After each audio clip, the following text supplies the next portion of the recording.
On today's program, I'm talking about 7 major end time signs that prove that we're not just living in the end times, we're living at the end of the end times. I'm also talking about the Biden administration's war on gender and 2 things that they're doing right now for the very first time in American history that are unbelievable. I'm also answering your questions. I'm Jimmy Evans. Welcome to the Tipping Point Show.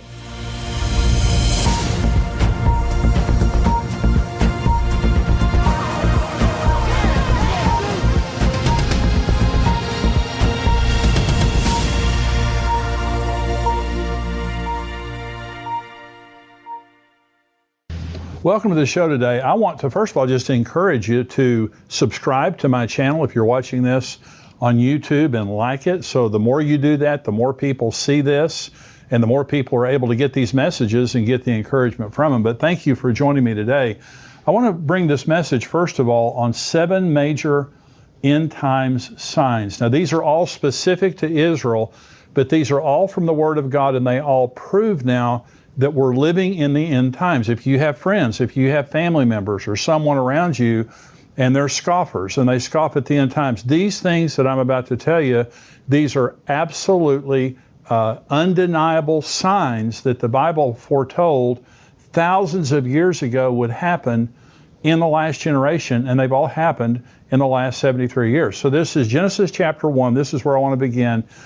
God said, "Let there be lights in the firmament of the heavens to divide the day from the night, and let them be for signs and seasons and for days and years, and let them be for lights in the firmament of the heavens to give light on the earth."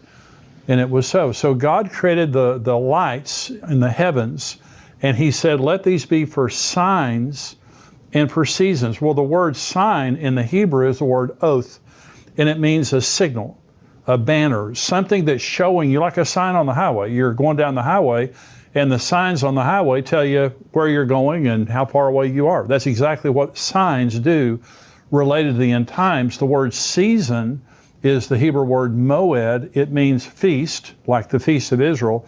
It also means an appointed time or a sacred season. So God is telling us now in the stars, from the very beginning in Genesis 1, when God created the heavens and the lights in the firmament, he said, I'm doing this to show the people on the earth signs and also special seasons, sacred seasons, the Feast of Israel. So understand this, from the very beginning, God established a universal method of communicating to mankind about important things that were happening and would happen in history, especially regarding Israel. Now understand this, these are universal.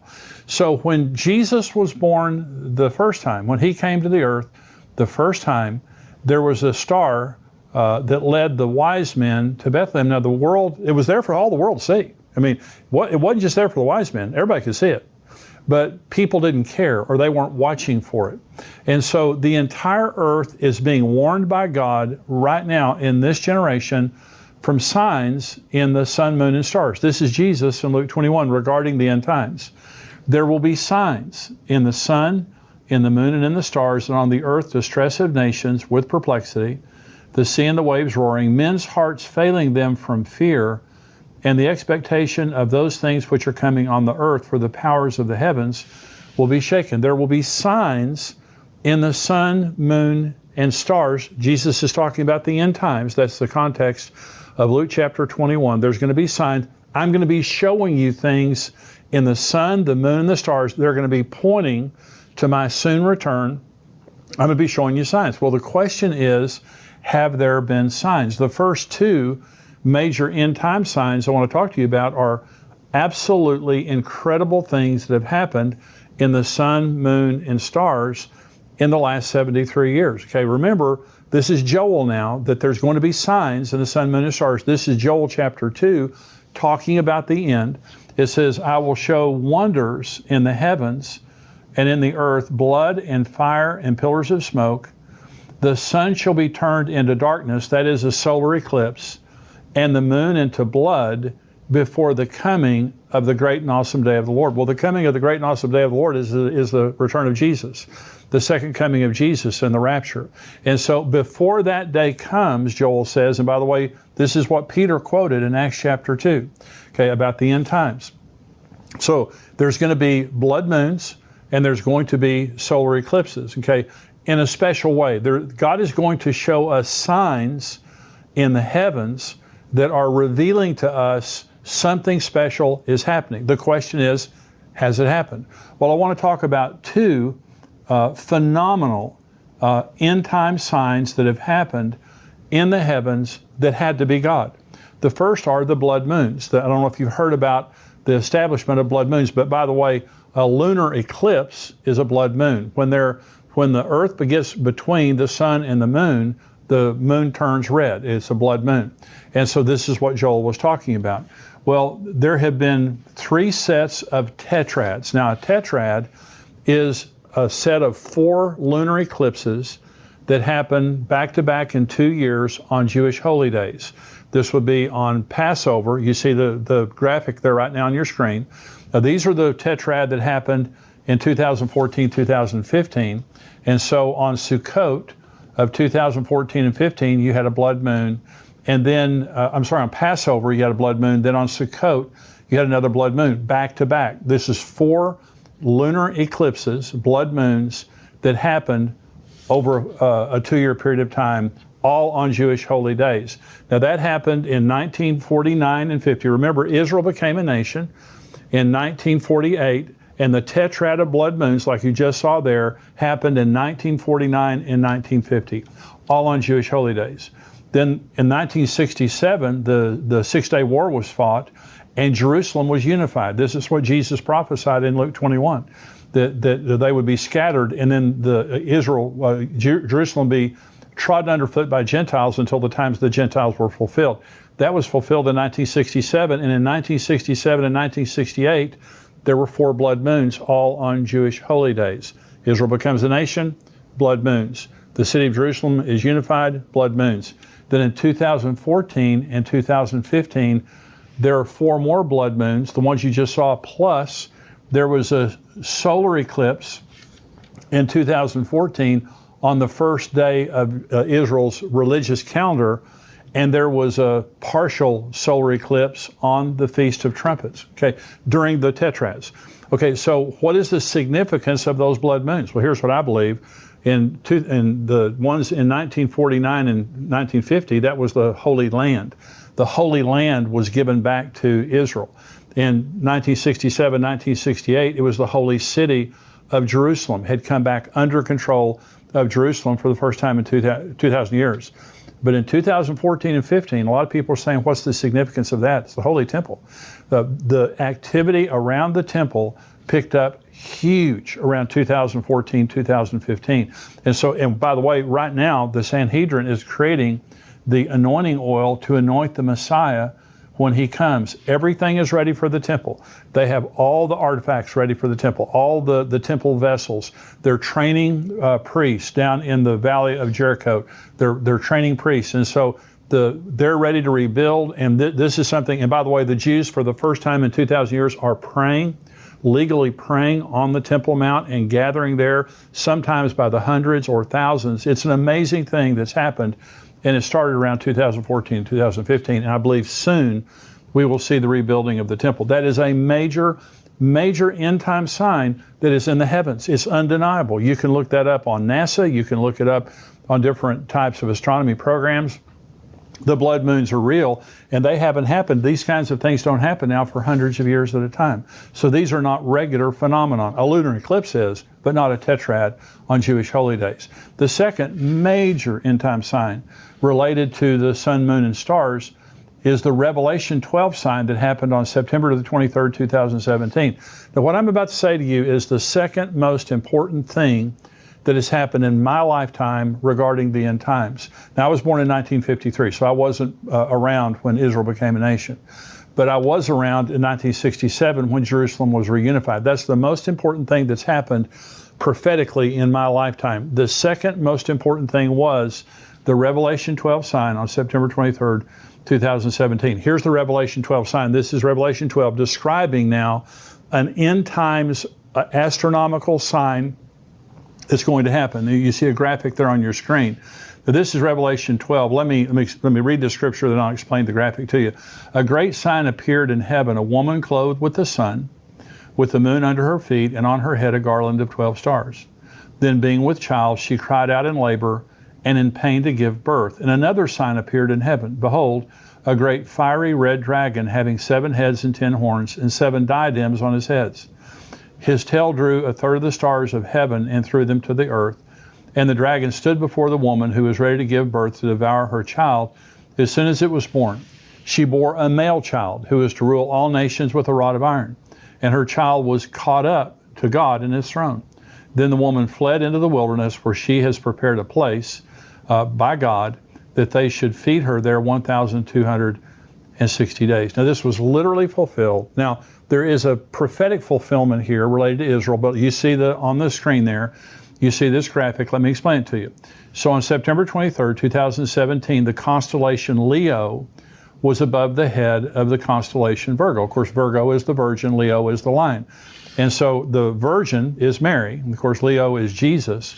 But you have Leo has 9 stars. Remember, it says that there was a garland of 9 stars over her head. Well, the Leo has 9 major stars that make up the outline. But on September the 23rd of 2017, Mercury, Mars, and Venus joined those 9 stars to make 12 stars that were over the head of the Virgo, constellation Virgo. And then the sun, you'll notice on that graphic there, the sun was over Virgo's shoulder, the Virgin's shoulder. In other words, she was clothed with the sun, and the moon was under her feet. You can see it right there.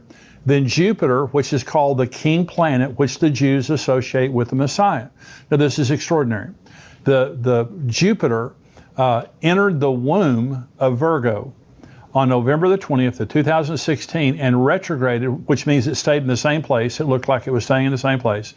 It retrograded from February to July, then exited the womb on September the 9th, 2017. It was inside the womb exactly 41 weeks, which is the time of human gestation.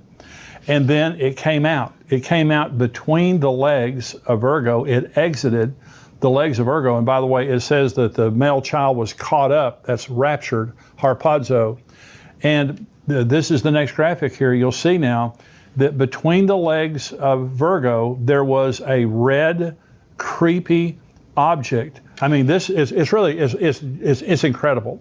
This is between her legs, and it was redacted by NASA and also by Google Sky. And you say, why? Redacted means they put a little black box over it to block it out from being there. And you can see it if you look carefully. Between the legs of Virgo there, you'll see that little black box. You'll also see this is the actual image that they're blocking out there. It is this creepy red, it's infrared, creepy red creature that looks like a dragon with 12 heads and all that kind of stuff like that. This actually happened on September 23rd, 2017. And so I'm saying to you, this is absolutely amazing. When Jesus said there will be signs in the sun, moon, and stars, you can check that box.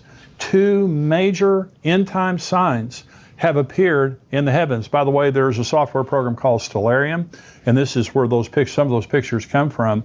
By the way, that one of those charts there was a Louis Vega chart. He does phenomenal charts there. But I'm saying to you, you can look this stuff up. God created in Genesis chapter 1 universal signs that the whole world could see. Well, like Jesus came the first time, people didn't care. They weren't paying attention. But Jesus Christ came, and the nation missed it by and large. But there were watchers. There were people watching. The world right now, most people could care less, but you're watching this because you care. And I'm saying in the last 73 years, if we are the last generation, okay, in Psalm 90 says, the days of a man's life are 70 years, or if by reason of strength, they're 80 years. We're 73 years into since Israel was regathered. Let me go very quickly through the next 5 signs. The number 3, this is the number 3 major sign, is the sign of Israel's rebirth for the second time. This is Isaiah 11. It shall come to pass in that day that the Lord shall set his hand again the second time to recover the remnant of the people who are left from Assyria and Egypt, from Pathros and Cush, from Elam and Shinar, from Hamath and the islands of the sea. He will set up a banner for the nations and will assemble the outcast of Israel and gather together the dispersed of Judah from the four corners of the earth. Now, remember, the first time that God regathered Israel was from Babylon. He didn't gather them from the four corners of the earth. It was just from Babylon. This says God will, for the second time, set his hand again to regather Israel from the four corners of the earth. That happened on May the 14th of 1948. That is what started. That was the major sign that started the end times prophetic clock. You can't have the end times without Israel existing as a nation. Here's number 4. It's the sign of Jerusalem under Jewish rule. This is Luke 21. This is Jesus. When you see Jerusalem surrounded by armies, then know that its desolation is near. Then let those who are in Judea flee to the mountains. Then let those who are in the midst of her depart. And let not those who are in the country enter her, for these are the days of vengeance, that all things which are written may be fulfilled. But woe to those who are pregnant, and to those who are nursing babies in those days, for there will be great distress in the land, and wrath upon this people, and they will fall by the edge of the sword, and be led away captive into all nations, and Jerusalem will be trampled by Gentiles until the times the Gentiles are fulfilled.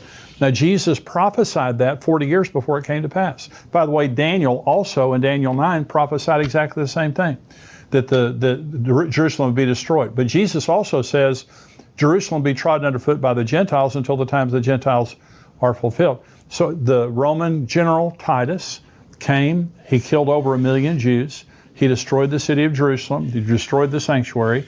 He took the rest of the Jews captive and led them back to Rome, scattered them around the world, just like the Bible says they would. But then in 1967, Jerusalem was reunited under Jewish control, and that was a major, major end-time sign. Now, these things, like I said, these are from the Bible. This has been in circulation for thousands of years. These are not new things, and they're not esoteric. They're not secret or hard to divine. These are clear scriptures that say things that are going to happen in the end times. This is the next sign, the sign of the division of the land of Israel, Joel 3.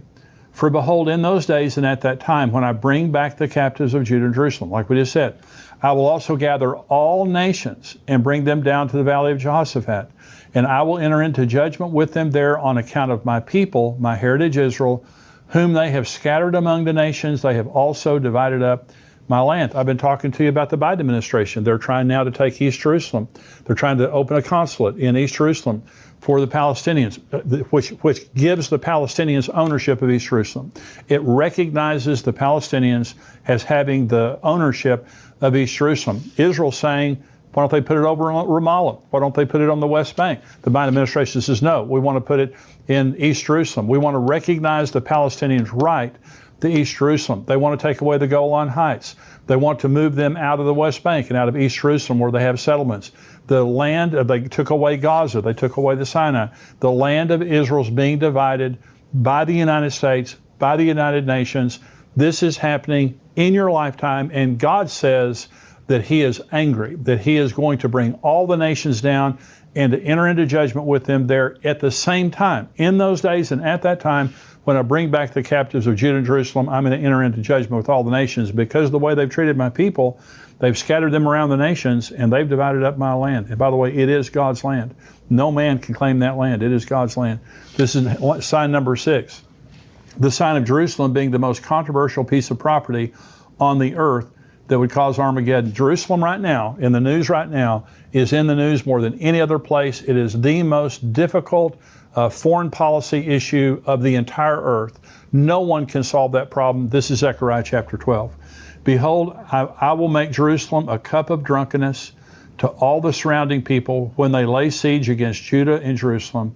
And it shall happen in that day that I will make Jerusalem a very heavy stone for all peoples.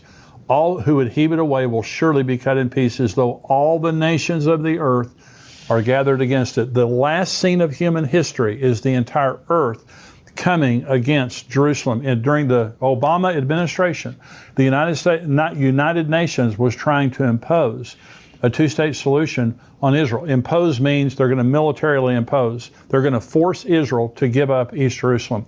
And this is what's going to happen. They're not going to give up East Jerusalem.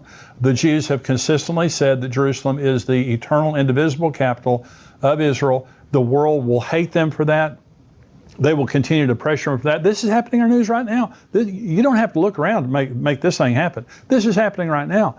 But it's going to get worse until the point that there's an ultimatum given by the United Nations, the armies of the world, but they will ultimately come against Israel. Jerusalem is the most difficult issue today and the most contested piece of real estate on the earth. And here's sign number 7, the sign of worldwide anti-Semitism. Zechariah 14, behold, the day of the Lord is coming, and your spoil will be divided in your midst, for I will gather all the nations to battle against Jerusalem.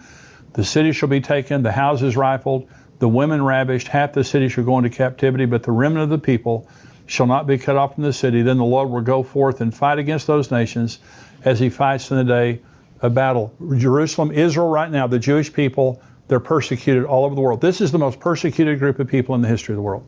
I mean, generationally, for millennia.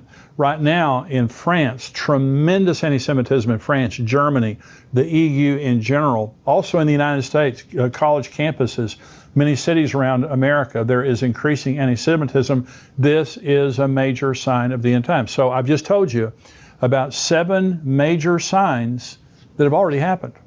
These aren't things that are going to happen. These things are already happened. And I said at the beginning of this teaching, I'm not just saying that we're living in the end times. I'm saying we're living at the end of the end times. And if there's ever been a time that we need to be looking up and watching for Jesus to come, in the midst of all the lousy stuff that's happening in the world, Jesus is coming. And that's what I keep telling you is the whole purpose of this program is to educate and encourage. I want to educate you about end time theology, end time scriptures, and I want to encourage you that everything that is happening is telling us that Jesus is coming. Now we're going to go to the subscriber only portion right now. I'm going to talk about the Biden administration, the war on gender, 2 things that they are doing right now, the Biden administration, that have never been done before, that every person needs to understand. I'm also answering questions. Hey, if you're not a subscriber, $7 a month, $77 a year, endtimes.com. Go there, become a subscriber so you can get everything we get. And we have articles through the week. We have all kinds of other stuff. I'm interviewing Mark Biltz, Pastor Mark Biltz, and also I'm interviewing Pastor Billy Crone next week. We have interviews that are coming up, all kinds of good stuff, not just the Tipping Point Show. I want